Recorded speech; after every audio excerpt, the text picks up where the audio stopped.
అన్న మీ పేరు? నా పేరు బగ్గవరపు జయంత్. ఏం చేస్తుంటారన్న మీరు? నేను మార్కెటింగ్ చేస్తుంటాను. అంటే మార్కెటింగ్ చేస్తుంటే నిత్యం ట్రావెల్ అవుతూ ఉండాలి. ఓకే, ముఖ్యంగా రోడ్ల పరిస్థితి ఎలా ఉంది? ఎందుకంటే సంక్రాంతి దగ్గరకు వస్తుంది. సంక్రాంతి లోపు రోడ్లన్నీ గుంతలు పూడుస్తామనేసి అయితే చంద్రబాబు గారు హామీ ఇచ్చారు. ప్రస్తుతం రోడ్ల పరిస్థితి ఎట్లా జరుగుతుంది? రోడ్లు అనేది గతంతో పోల్చుకుంటే అంటే 2019 నుంచి 2024 మధ్య జగన్మోహన్ రెడ్డి గారు నేను అది చేశాను ఇది చేశానని ఎన్నో గాలి హామీలు అనేది ఇవ్వడం జరిగింది. కానీ యాంత్రికంగా వచ్చాక ఎక్కడ ఏమనేది అభివృద్ధి అనేది జరగలేదు. రోడ్లకు కేటాయించి కనీసం గుంతలు కూడా పోడ్చలేదు. కొత్త రోడ్లు వేయడం ఎలా ఉన్నా కానీ గుంతలు కూడా పోడ్చలేదు. కానీ ఈ గవర్నమెంట్ వచ్చిన తర్వాత చంద్రబాబు గారు యుద్ధ ప్రాతిపదిక మీద ముందుగా రోడ్లు వేయడం ఎలా అన్నా కానీ ముందు అన్ని గుంతలు పోడ్చాలనేటువంటి ఒక సంకల్పం తీసుకొని డిప్యూటీ సీఎం గారు పవన్ కళ్యాణ్ గారు, అదేవిధంగా చంద్రబాబు గారు, నారా లోకేష్ గారు ఎప్పటికప్పుడు ఆర్కిటెక్ట్ చేస్తూ ఈ రోజున రాష్ట్రంలో ఉన్నటువంటి ప్రతి ఏరియాలో రోడ్లు అనేది పోడ్చడం జరిగింది. ఆల్రెడీ కొత్త రోడ్లు కూడా స్టార్ట్ చేశారు. ముఖ్యంగా పోల్చుకుంటే మా దర్శి నియోజకవర్గం మొల్లమూరు మండలంలో అయితే మా ఇన్ఛార్జి గారు లక్ష్మి గారు ప్రత్యేక శ్రద్ధ తీసుకొని ఆల్రెడీ రోడ్డు కార్యక్రమం అనేది అన్ని స్టార్ట్ చేస్తున్నారు.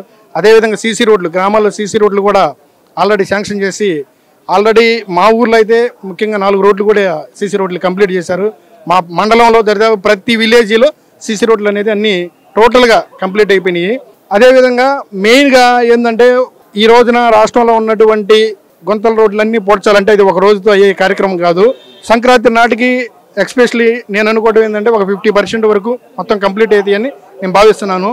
ఎందుకంటే చంద్రబాబు గారు ఎప్పటికప్పుడు ఎక్కడ ఏం జరుగుతున్నది ఎప్పటికప్పుడు ఆయన ఆర్గనైజ్ చేస్తున్నారు.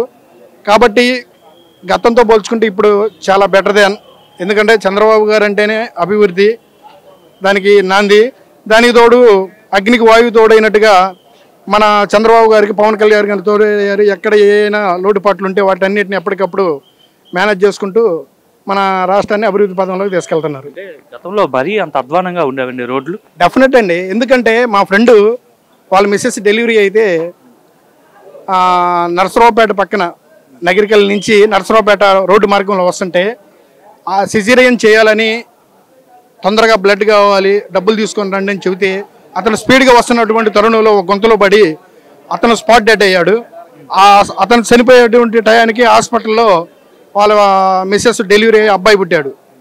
అంటే యాక్చువల్గా రోడ్డు కనుక బాగున్నట్టయితే ఆ రోజు అతనికి ఆ దుస్థితి వచ్చేది కాదు కదండి. యాక్చువల్గా ఏంటంటే రోడ్డు ప్రమాదాల్లో గతంలో ఎంతమంది చనిపోయారనేది ఇంకా మేము చెప్పే పని కాదు చాలా.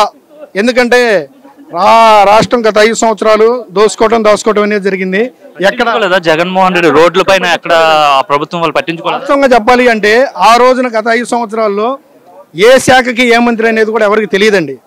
ఎందుకంటే జగన్మోహన్ రెడ్డి గారు అక్కడ ఉన్నటువంటి సజ్జల రామకృష్ణారెడ్డి ఒక 5గురు చేతుల్లోనే రాష్ట్రం అనేది కబద హస్తాల్లో నలిగిపోయింది. కానీ ఈ రోజున ప్రతి ఒక్క పర్సన్కి మంచి వ్యక్తుల్ని ఈ రోజున మినిస్టర్లుగా ఎంపిక చేసి ఏ రోజుకు ఆ రోజు ఏం జరుగుతుందనేది కళ్ళకు కట్టినట్టుగా మనకు కనపడుతుంది. యాక్చువల్గా ప్రతి శాఖ మినిస్టర్ కూడా ఈరోజు చాలా శ్రద్ధగా పనిచేస్తున్నారండి. వాస్తవంగా ఒక 40 రోజుల క్రితం మన విజయవాడ ఎదుర్కొన్నటువంటి ఉప్పిన ఆ రోజు జరిగినటువంటి భయంకరమైనటువంటి సంఘటనని తేలిగ్గా 10 రోజుల్లో మనం బయటపడగలిగామంటే ఆ రోజు చంద్రబాబు గారు తీసుకున్నటువంటి చొరవ కావచ్చు, అదేవిధంగా నీటిపారుదల శాఖ మినిస్టర్ గారు అయినటువంటి రామానాయుడు గారు కావచ్చు, యుద్ధ ప్రాతిపదిక మీద ఎవరు నిద్రపోకుండా అన్ని డిపార్ట్మెంట్లని ఆర్గనైజ్ చేసి ఎవరిని రెస్ట్ అనేది తీసుకోకుండా 10 రోజుల్లో అదే విజయవాడని మామూలు స్థితికి తేగలిగారంటే వాస్తవంగా ఎలా పనిచేస్తున్నారు అనేది మేము మీకు చెప్పేది కాదండి. Thank you.